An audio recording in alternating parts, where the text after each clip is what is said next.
I turned the volume down so that the earbud doesn't go into the microphone, and that causes a high-pitched whining noise from Mark. I thought I was the only thing generating a high-pitched whining noise around here. Okay, note to editor, you can begin this show anytime you like between now and sometime later. Sometime later would be really good. Yeah, it's not like you're going to miss anything. So I'm Scott Ott, and Stephen Green is the other guy who just spoke, and the other guy who hasn't yet spoken, is Bill Whittle, and we're doing a meeting of the... Also Sprock Bill Whittle. That's what the show needs, is more Wagner jokes. We have been a little Wagner light of late. There's no such thing as Wagner light. Was that line? Somebody, I remember who said it, but they were talking about Wagner's music, and they said it's better than it sounds. That was Mark Twain. Mark Twain said that? Yeah. Of course it was Mark Twain, because that's all Bill reads. Yeah. Wagner is the lead apron they make you wear at the dentist? He is the lead apron of musical entertainment. Like you would do a standing ovation, but you just can't get up. Yeah. I'm listening to this music and I can't breathe. My chest feels heavy. Oh, man. Although Ride of the Valkyries is pretty cool. Yeah. Well, which one is that? Wagner is that for the next 11 years? Was that in Star Wars? I don't know what. No, it was in Apocalypse Now. Oh, really? So there's another movie I didn't see. Was Apocalypse Now, and now Schubert was in 2001, I think. When that movie came out, was that a co-promotional thing when they released that candy? Was it like Apocalypse Now and Later? was that related? Charlie, don't eat candy. That's right. Would you say Charlie don't eat candy? I'm sure you've had good and plenty of that. So here we are. We're discussing this week's episodes of Right Angle, as it turns out. And by the way, Bill, can you said this to me last night. Tell Steve what the most popular episode of Bill Whittle Now that we've done. Was it Bill Whittle Now or Right Angle? It was Bill Whittle Now. It was Bill Whittle Now. What was the topic of, by far, one of the most popular episodes we've ever done? It's like pushing 300,000 views now. Oh, wow. It was about evidence that time may be running backwards for some elements of this universe. At which point I solved the unified theory of gravity and quantum, and apparently people are they're just lapping it up. Who doesn't like some good? My conclusion, Stephen, I don't know if you've frankly got the mental horsepower to appreciate this, Probably but not. my conclusion was that the entire universe is actually a molecule inside the fingernail of an even larger giant. It's fingernails all the way down. It's all the way down. All the way down. What happens when he clips those? It's a total eclipse of the nail. What I think is the recipe for this that we should take going forward, because you try to learn from your previous successes, is that what the best topics are those about which we know quite little. And so pretty much everything. Yeah, that's which leaves really a vast field of possibilities. It's an open smorgasbord of open field, target-rich environment, weapons free.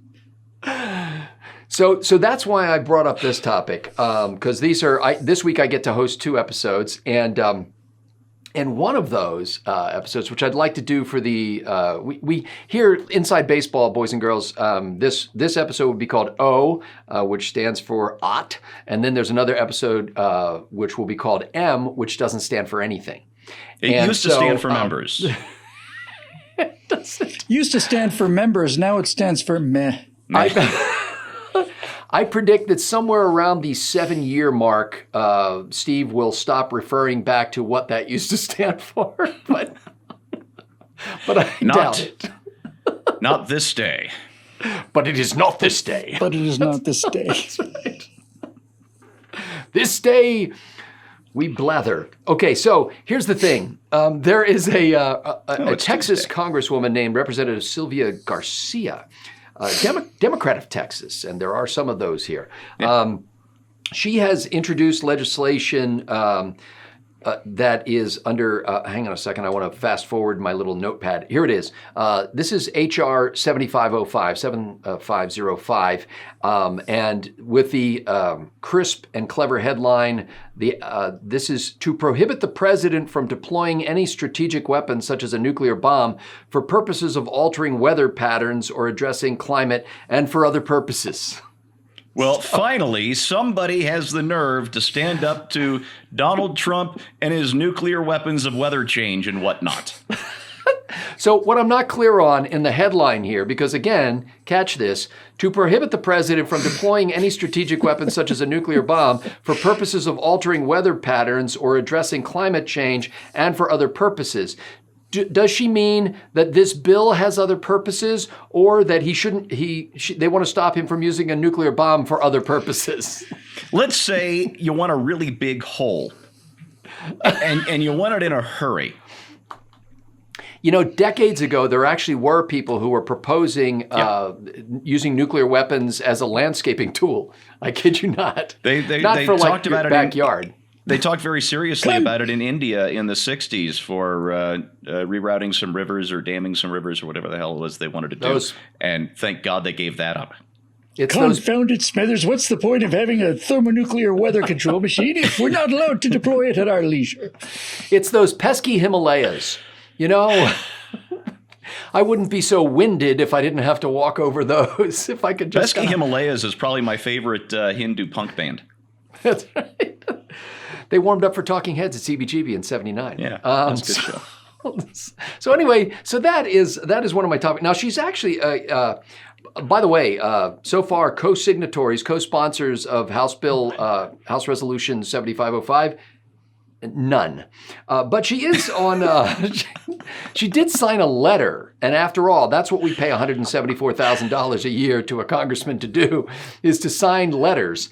And she signed a letter that's part of another movement of her colleagues to say they don't want the president to resume I think it's some 24-year or 28-year hiatus on explosive nuclear testing for a variety of reasons. So we can kind of touch on some of that too. Not even if we want to overturn Guam. What if we have to flip Guam over in an emergency? Yeah. Certainly we couldn't do that without thermonuclear weapons. There must be some kind of carve out for that. Or frankly, the thing is, just to rebalance Guam.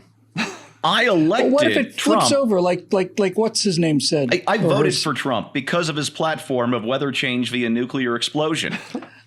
Now, this isn't completely out of the blue because Axios, which is a kind of a website, reported that President Trump, according to unnamed sources in the administration, President Trump on more than one occasion has asked his top people why, when a hurricane is forming off the coast of Africa and on its way to the United States, we can't just drop a nuclear bomb in the center of that and disrupt the weather pattern so that it never gets to the U.S. Now, the president has denied ever saying this.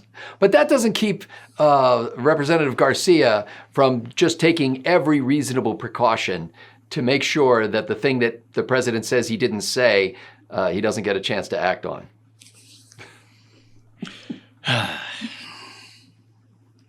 So is this going to be one of your topics?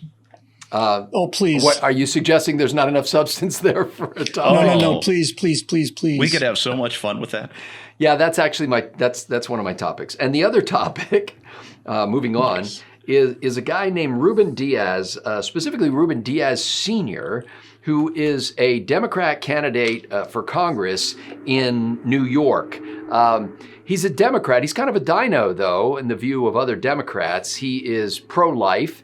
On at least one occasion, he appeared to endorse President Trump. He is opposed to gay marriage, and he just might win a district that went 93.7% for Hillary Clinton in 2016. Good Lord. The progressives are really upset, including the one that Alexandria Ocasio-Cortez has supported, who's kind of trailing back in the pack.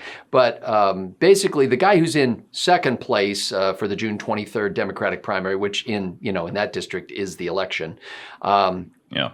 He's upset that all these other ankle biters are still in the race because it's splitting up the vote, and therefore Mr. Diaz, who happens to be a cowboy hat wearing Pentecostal minister, is is apparently in the lead in this district where he's a city council representative. He used to be a state senator. At one point, he allegedly made a homophobic remark. This was that the city council is controlled by the homosexual community. Oh, by the way, Richie Torres, the guy who's apparently in second place, is the first openly gay city council member. So I just with both my topics today, I just want to have fun. No, that sounds great. Is there any way you could work the COVID-19 or the riots into it? Why, are you itching to be demonetized on YouTube? No, I just don't think those stories are getting enough coverage. Really? Yeah. It is the bane of their existences.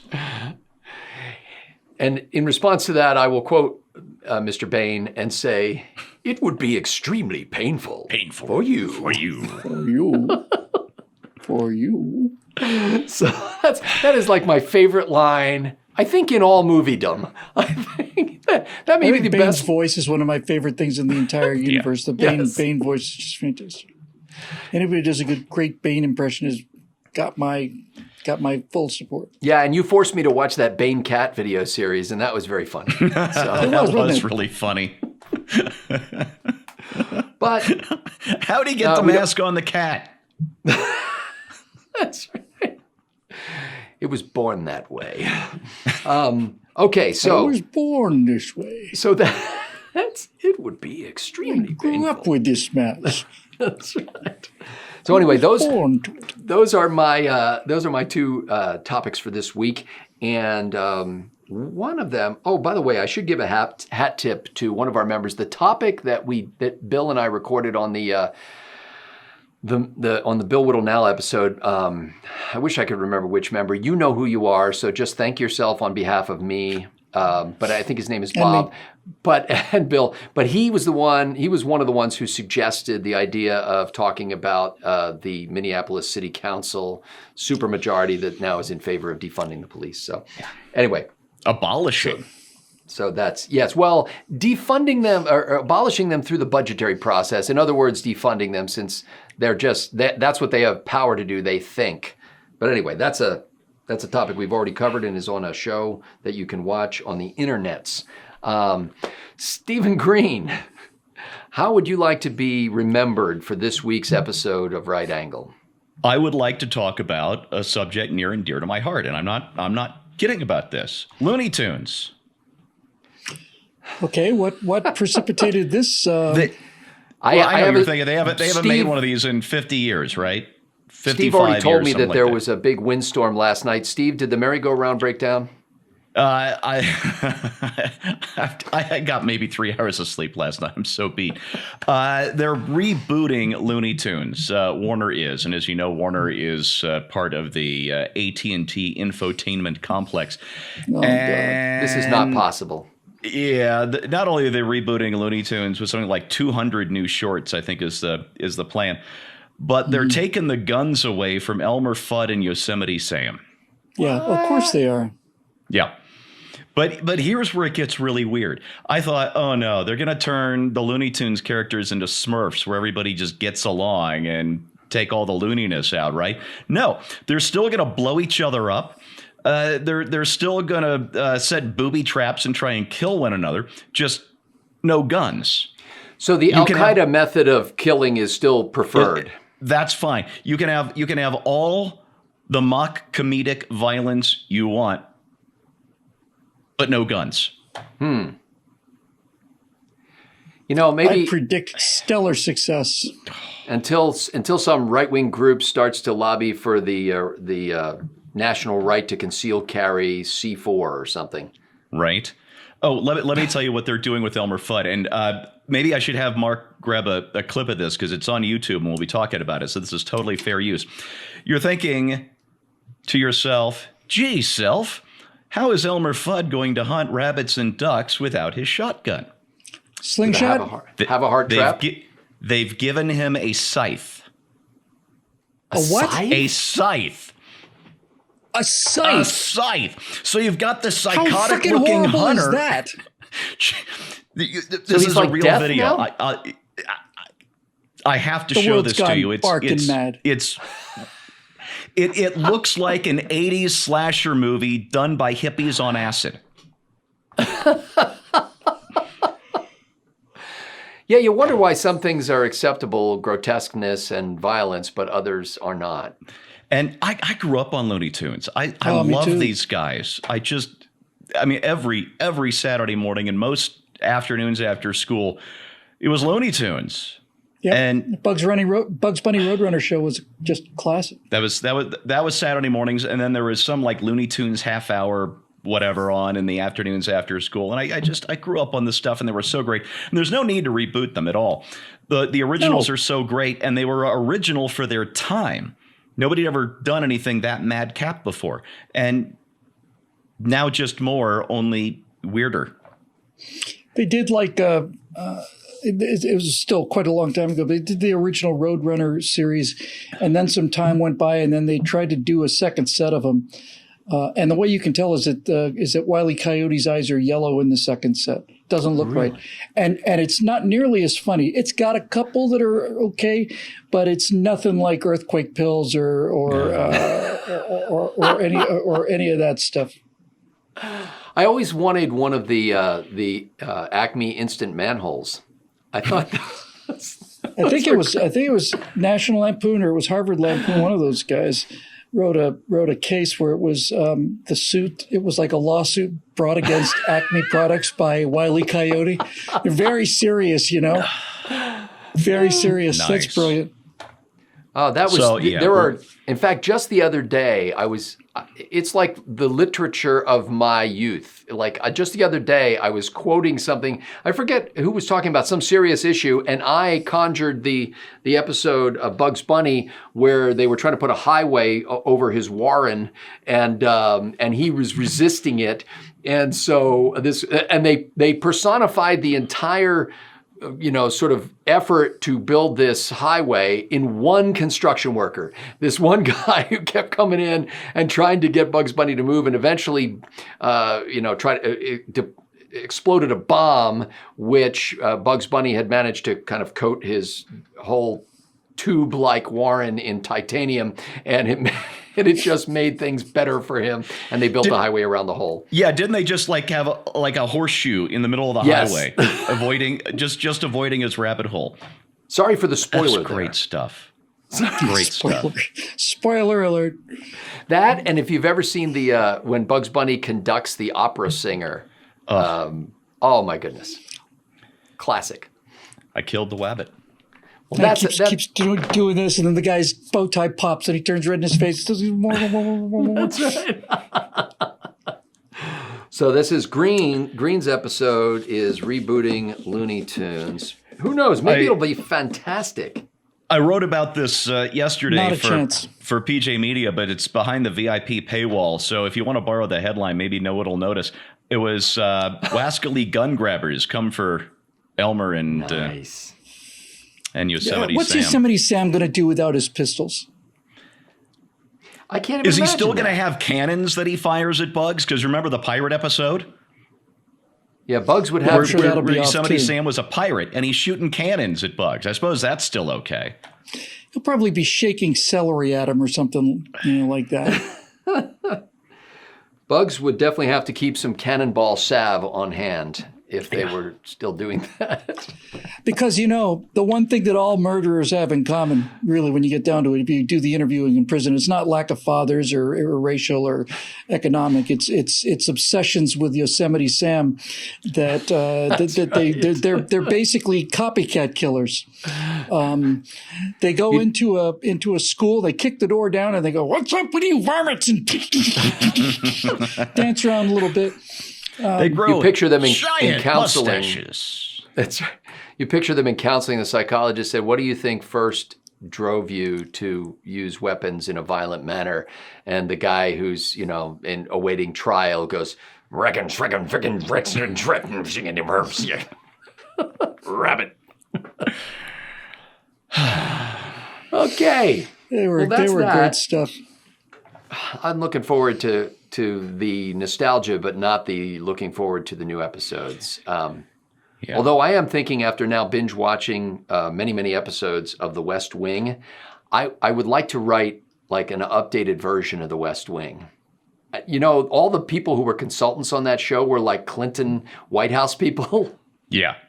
Like Dee Dee Myers was on there, and I forget who the other ones, but there are 2 or 3 others that were all Clinton White House people who were the consultants to how it really was behind the scenes.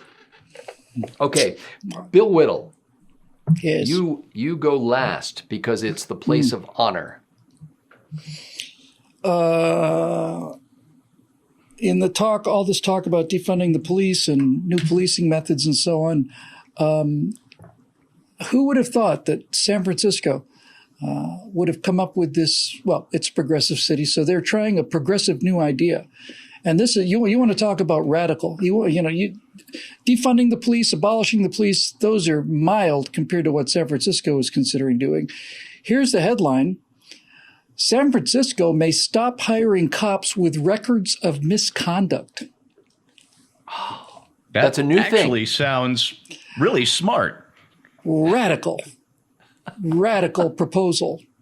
I So in didn't this- know that, to be perfectly honest with you, I didn't know that it was possible to hire policemen with records of misconduct. But I do know that that one of the reasons that aspirin costs $20 a pill is because of what doctors have to charge because of their malpractice insurance rates, and that I don't remember the exact numbers, but the number of doctors, it's something like 8% of doctors generate like 93% of the malpractice cases, or something. Yeah, you know, the Pareto something principle really is crazy. in place. Yeah. Yeah, it's like there's just a couple bad apples that are ruining things for everybody, and the idea that San Francisco would float this trial balloon. Maybe we shouldn't hire policemen who've already gotten records for being, disciplined for beating the crap out of people. What a novel idea. These are like bad cops, and I have a which I will say for the show, but I have a personal connection, although certainly a remote one, to a guy who was one of Miami-Dade County's 10 most deadly cops for like 7 out of 10 years, that kind of thing. Good. You would think that all you had to do would make the top 10 once and you'd be out of there, but that was not the case. So, Wow. so they had no screening process before, or did they look at them and say, well, who would know more about the criminal mind than a guy like this? Well, I think they're probably now. Of course, if you want to lower the standards, I'm sorry. If you want to, this is so 21st century of me. I don't think I've ever said this before. If you want to actually raise standards, then that means you're going to have to reject a number of people who come in and who need to be rejected because they've already got reputations for misconduct, which usually means brutality. Now, if you're going to hire guys, you're going to ditch some of those candidates, then it turns out that what you need to do is you need to increase funding for the police departments so that you can pay higher salaries so you can get better policemen. And that, of course, is the trend that's going on all across the country. In order to reduce police brutality, everybody is spending more money on police so that they can hire better policemen and so that they can afford to lose either the vicious or the incompetent or both. And we wonder why we have a problem. So you're saying that essentially they're claiming now they've got to take all comers because they don't pay enough to get really good people? No, on the contrary. Now they're saying we may stop taking all comers because we've been hiring cops with records of misconduct. And now that we've got this so-called police crisis on our hands, maybe we shouldn't hire the people that already have reputations for beating the snot out of folks. What a novel freaking idea. You guys are geniuses. Yeah, that's what I'm asking. Are they claiming that heretofore they have had to take all comers because of inadequate pay, but now they're going to start paying more, therefore they can attract a better class of cop? The pay issue was not in the article that I've read so far. Okay. I just did my little logic thing where I said if you're going to stop hiring, if you're going to reject people who already have bad records, that means you're going to be short of people. That means if you want to get better people, you're going to have to raise the salary. If you're going to raise the salary, you have to increase the funding to police departments. That's how you stop police brutality. You raise the funding, you increase the pay so that you can afford to get better people.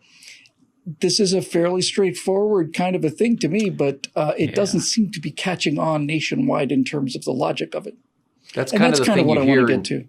in schools where, the reason why we don't have better learning going on in our schools is because the school district doesn't pay teachers enough.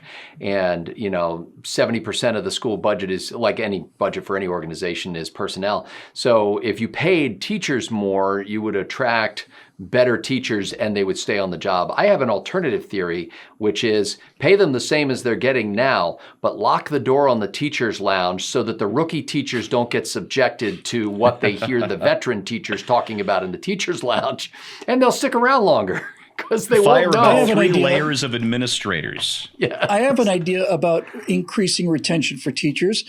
I have a radical idea that if somebody assaults a teacher, you should throw that person out of the school. Crazy. And if they disrupt the class, you should also throw that repeatedly, at least more than once. Then you should also throw that person out of the school.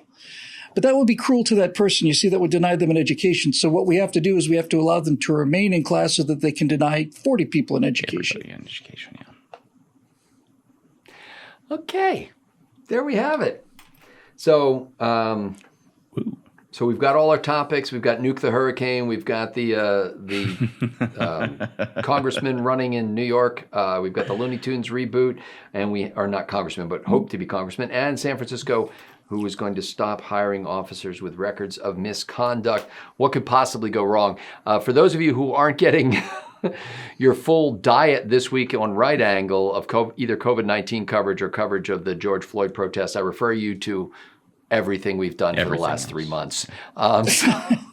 So if you want to see more of that kind of stuff, and by the way, if you're, as you well know, and maybe I got a note this week, by the way, of somebody who told me that they were trying to find an old episode of one of our shows, and I'll think of it in a second. But anyway, they couldn't find it, and that, like, what in the world happened to the ability to search the website? I'll tell you what happened to the ability to search the website. I made the search box much bigger and more prominent on the page. So it's harder to find? It is harder to find because it's hidden in plain sight. It is. So if you'll see it kind of the upper left, right above the top story. And it's like a rectangular curved edge box that says search or something like that. Yeah, there it is. I can see it. So, and it actually works, oddly enough. So I want to, for that, I want to thank actually a lot of our members who write to me and they think that they may be complaining about something, but what they're actually doing is helping me to squash bugs. So they find something, there was something to do with pagination on the bottom of the pages for the Right Angle show or whatever, that once you got to 5 layers deep into the website, then it stopped. Somebody alerted me to that, so I was able to fix that. And there's a lot of little stuff that happens all the time. You members are really shaping how this website works on an ongoing basis. And I'm really grateful that some use private messaging to contact me through the website. Other people, and perhaps my favorite of all, in the middle of a conversation about something else, raise a totally unrelated technical issue in the comments section. No, I don't mean that. I think that's the worst possible way to do it. If you want to send me a private message, and the reason, by the way, that's the worst way to do it is because I don't necessarily read every single comment on the website all the time, so I may miss it. So make sure you send me a private message, and we will solve that. Or use the help link at the top of the page, and we can get that handled for you. But we've made a lot of improvements to the website lately. It's only because you, our members, have made it possible. Your ranks are growing day by day, and it continues to grow. We've got more and more people signing up every day. So welcome those new members, help them get engaged in the process, hold their hand through some of the, how to post a blog or whatever, or just tell them to get in touch with me and to await my snarky response. For Stephen Green and Bill Whittle, thanks to the members for making this possible. We'll see you this week on Right Angle.